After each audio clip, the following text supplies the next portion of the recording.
the engine that you're looking at is typical of what Kermath and many other engine manufacturers turned to during the Depression.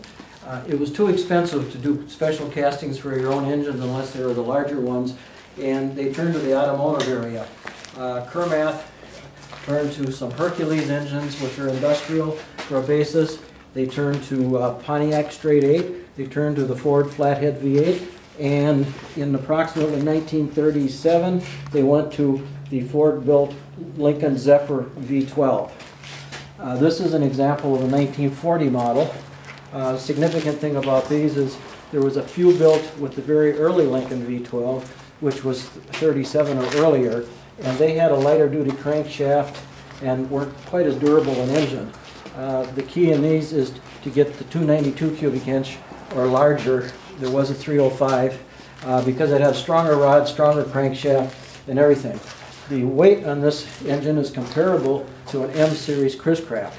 This particular one has a 2-to-1 reduction transmission, but they also came with a direct drive. We have 3 Lincoln V12s. One is a Scripps, one is a Capital, and this one is a Kermath. And at this point in time, the first one that's being rebuilt is the Scripps, and that's in process now.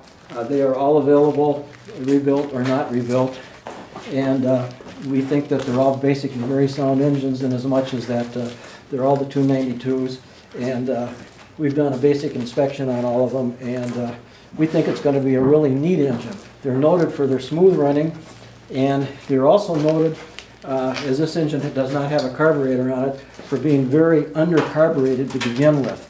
So what we are doing is we are converting them to either a modern 4-barrel carb, or there's manifolds made that you can go, if you want, 2 2-barrel carbs or 3 2-barrel carbs. They even make one for a supercharger, but that gets a little exotic. The original rating of this engine was 110 horsepower. The way we're rebuilding them, we're looking between 125 and 160, depending on who wants what for carburation and a cam grind and so forth.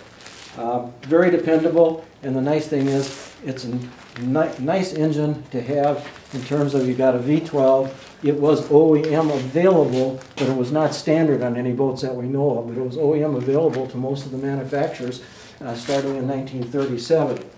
At the same time, it's the engine that the parts are very available.